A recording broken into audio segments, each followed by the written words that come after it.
Good morning, class 12 and also class 11.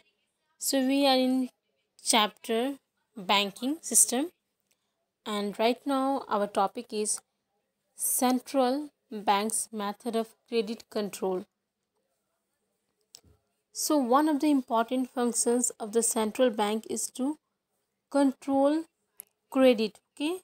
And controlling credit is essential for the national interest. For example, during a period of inflation or in the period of boom, if the commercial banks extend more credit, this will create the problem of inflation and intensify the boom. Hence, in such a situation, the commercial banks should give less loan than before. Similarly, during a period of depression, the commercial banks should give more loans. So, in order to control credit, there are several instruments at the disposal of the central bank, and this instrument are known as method of credit control. So, okay, and the method of credit control can be classified into two groups.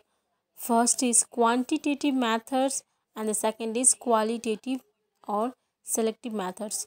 So there are two methods to control the credit. First method is quantitative control, okay, quantitative method, and the second is qualitative method. It is also known as selective method, okay, it's qualitative control or the selective method. So in the quantitative method or the general methods are intended to expand or contract the volume of credit in the banking system. On the other hand, the qualitative or the selective methods are directed to control the volume of credit going to a specific sector of the economy. So here selective method means here we control the volume of the credit going to specific sectors, and in case of quantitative method, here we just expand or contract the volume of the credit in the banking system.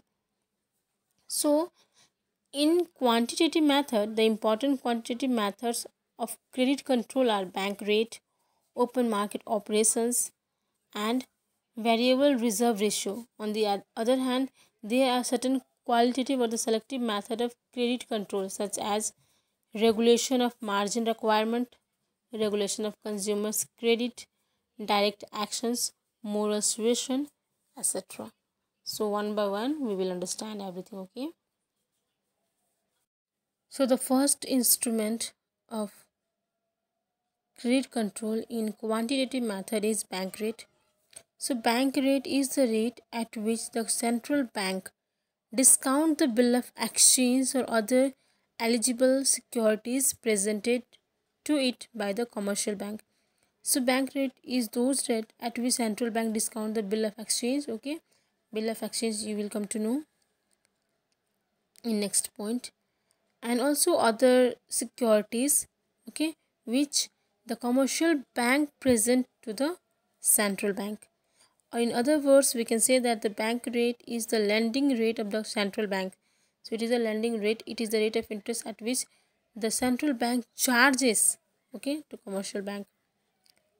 When the commercial bank borrow from the central bank, they will have to pay interest to the central bank at the bank rate. So we know that the central bank is the lender of the last resort. Means lender of the last resort means if commercial bank do not get any option to borrow the amount or to take the loan, then central bank is the last option for the banks to take the loan.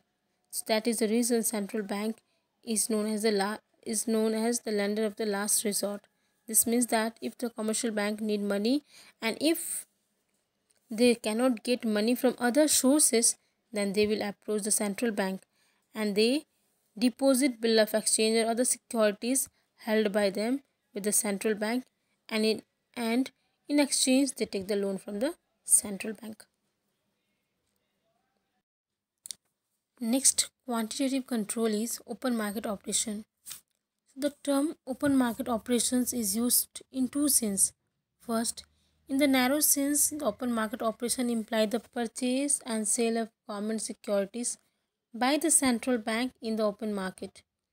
But in the broad sense, the term implies purchase and sale of not only government securities but also other eligible papers by the central banks in the open market. The method of open market operations is an important quantitative method of direct credit control. Like, suppose that the central bank is selling securities in the open market, and these securities will be purchased either by the non-bank public or by the commercial bank or by other financial institutions. The buyers of securities will pay to the central bank a sum of money which is equal to the volume value of securities. So the buyers of securities will pay the amount, okay, to the central bank which is equal to the value of that securities, that mortgage. So as a result money will flow from the non-bank financial institutions or banks or non-bank public to the central bank. As a result, supply of money with the non-bank public will decrease. This will reduce the purchasing power of the non-bank public. As the purchasing power of the non-bank public decreases, the pressure of aggregate demand also decreases.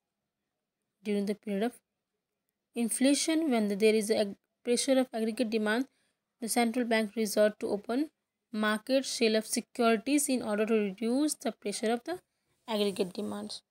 So in this way, it helps us central banks. This open market operations helps in credit control.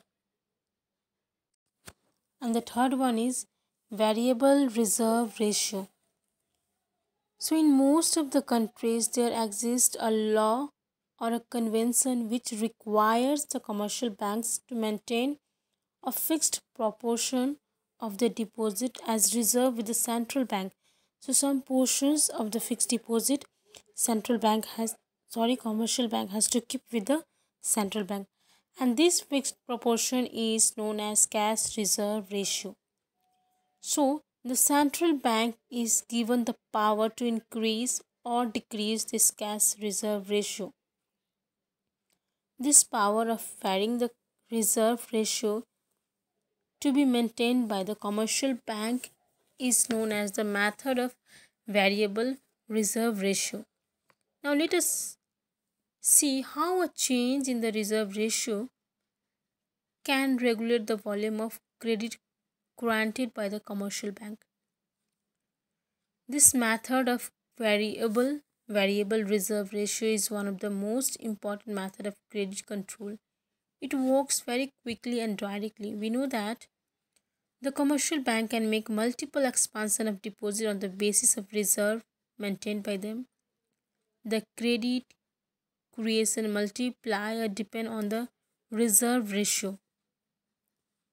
If the commercial bank maintain 10% of their deposit as reserve with the central bank, then we know that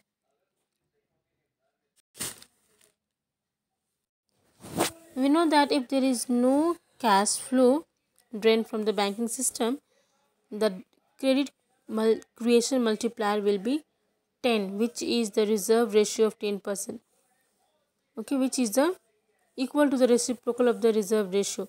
We know that one formula, that is creation of multiplier, okay, creation of multiplier is equal to reciprocal of cash reserve ratio. Yes, so here it means to say that the credit creation multiplier depend on the reserve ratio. We know that this, if the commercial bank maintain 10% of their deposit as reserve with the central bank, then we know that if there is no cash drain from the banking system, the credit creation multiplier will be 10, which is the equal to the reciprocal of reserve ratio. Now if the central bank increases the reserve ratio from 10 to 20 percentage, then the credit creation multiplier will become 5 in place of 10. This means that the commercial bank can now make the multiple expansion of deposit which is equal to 5 times their excess reserve. So in this way, if the reserve ratio is raised by the central bank, this will reduce the credit creating capacity of the commercial bank. In the same way, if the central bank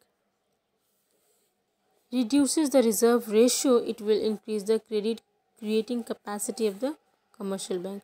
For this reason, during a period of inflation or a business upswing, when it is required to reduce the volume of lending, the central bank raises the reserve ratio.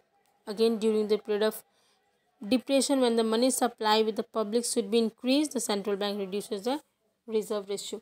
So this reserve ratio, their creation and multiply, already I have explained in last class also. Okay, so if you are confused, okay, with the reserve ratio and the credit creation multiplier, then you can watch the previous video. Thank you, students.